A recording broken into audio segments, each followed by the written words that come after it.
Muling nag-init ang ulo ni Senadora Miriam Defensor Santiago sa impeachment trial kanina. Ang prosekusyon ay kinastigo niya dahil sa paggamit ng mga umano'y peking dokumento at yan ay para mapasugpi na ang kinatawan at mga record ng punong maestrado sa PS Bank. Mula sa Senado, nakatutok live si Ruth Cabal. Ruth. Mike, sentro pa rin nga ng impeachment trial ngayon ni Chief Justice Renato Corona yung kanyang mga umano'y bank documents na nakuha daw ng prosekusyon mula sa isang anonymous source na lumalabas daw na peke umano. Dahil dito pinananagot ng ilang senator judge ang prosekusyon. I beg the indulgence of this court. I'm hyperventilating because I'm very, very upset. I will leave this court immediately because I'm sure I have hypertension. Hindi mapigilan ni Senator Judge Miriam Defensor Santiago ang pinaghalong galit at inis sa prosecution panel. Ito ay dahil sa paggamit ng bank documents para makakuha ng sabina sa bank deposits ni Chief Justice Renato Corona. Mga dokumentong ayon sa isang manager ng Philippine Savings Bank ay peke umano. Sa paghingi pa lang ng prosecution ng sabina, sinabi nitong hindi nila tiyak ang authenticity ng mga dokumento dahil binigay lamang ito ng isang anonymous source. Nilahad naman po namin dito na maliwanag na habang hindi namin pwedeng panindigan na itong mga dokumento na ito ay totoo, ang pakiramdam namin ay obligasyon namin na paabot namin ito sa kagalang-galang na Senado para po sa paggabay sa pag-issue ng subpoena. Hindi mo pala alam kung ano yun eh. Bakit mo sisingilin kami na issue kami ng subpoena? Ano yun? That's only a scrap of paper.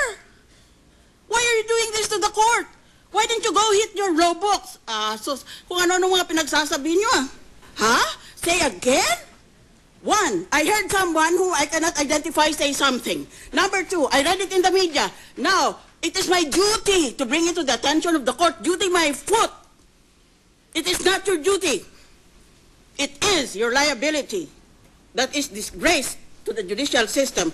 Hindi pa nagkasya si Santiago dito. Nilekturan at pinagsabihan pa niya ang prosekusyon na pwede raw ipa-contempt o i-disbar pa nga ang mga abogadong nagharap sa korte ng maumano'y peking dokumento, sadyaman o hindi. Without more. Pwede na ba yun sa korte? Alam mo, source told us. So we're alleging it in our request for subpoena. Is that allowed? Can you allege something in open court or even in a written pleading with a court that you have information, but it is based on an anonymous source? My goodness, if you bring this to any trial judge in the entire country, particularly in Metro Manila, you'll be cited for contempt. Saan ka nakakita ng pleading na somebody anonymous said like this to us, so we're going to ask the court to do something? What kind of respect for the Supreme Court are you entertaining in your minds? These are very, very strange, bizarre documents. Sa request for subpoena rin ng prosekusyon, tinukoy nito ang mga media report na may bank accounts daw si Corona, bagay na lalong kinainis ni Santiago. Paragraph 11. Moreover, it seems that the media itself also sources information. Kailan naman ng judge pwede mong hikayatin o pwede mo pakiusapan na gumawa ng kung ano mang aksyon na gusto mo, issuance of a subpoena on the basis of a media account? My goodness! Is this government by media or is this judicial system by media? Again, this is a ground for contempt. If I were a trial judge, I would say you're wasting my time. Sheriff, take him to city jail. Direct contempt yun eh. Kahit ang media hindi pinalampas ni Santiago dahil meron daw nagbabansag sa mga senator judge na pro-Corona umano o kaya ay pro-Aquino. Pwede na pala ngayon, maski media ka, pwede mo nang i-narrate sa korte na hindi mo naintindihan kung tama yun o totoo yun o binigay yan ng PR, ng Dirty Tricks Department na kung sinong PR firm. Come on! Wake up! We all know how politics is done in this country. Just because you admit that this is a quasi-political proceeding does not mean that we can turn this into a completely political circus. May kaso dito Ay di kung ganun pala, if this is going to be trial by publicity, let us invoke the Constitution and ask for a change of venue. Perhaps out of the country. Pagkatapos magsalita, lumabas ng session hall si Santiago kung saan siya agad kinuna ng blood pressure. Ayon sa kanyang staff, umakyat daw sa 170/90 ang kanyang BP. Dahil sa mga sinabi ni Santiago, natuon ang issue kung bakit nga nag-issue ng subpoena ng impeachment court para sa bank accounts ni Corona batay sa mga dokumentong hindi naman tiyak kung totoo. Si Presiding Officer Juan Ponce Enrile pinanindigan ang desisyon ng impeachment court at sinabing inaako niya ang responsibilidad para dito.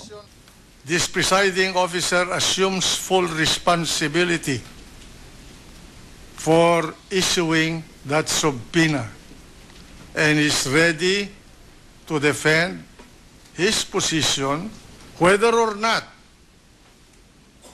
in the end this court abused its discretion or committed a grave abuse of discretion amounting to lack or excess of jurisdiction will be decided or has to be decided by the Supreme Court, being the highest court of the land. Kahapon lang, pinagsabihan din ni Enrile ang prosekusyon na tila nagsasagawa ito ng fishing expedition para sa magagamit na ebidensya laban kay Corona. Your procedure seems to suggest to me, as a presiding officer, that you did not have any evidence. You're just gathering it through subpoenas issued by this court. And I warn you that this is going to be a fatal error on your part. Kaya kanina, tinanong ng mga senador kung may tuturing bang parang search warrant ang mga inilalabas na subpoena ng korte para sa mga testigo at dokumento. I'm not asking for a correct answer. I'm asking for an answer. If this rule, this principle applies from where you sit to the impeachment trial proceedings, even if we look at this as a process that is political in nature. Sa pag-akala na yung napasakamay sa amin, sa mga kasama namin, totoong dokumento po, linagay na po namin doon.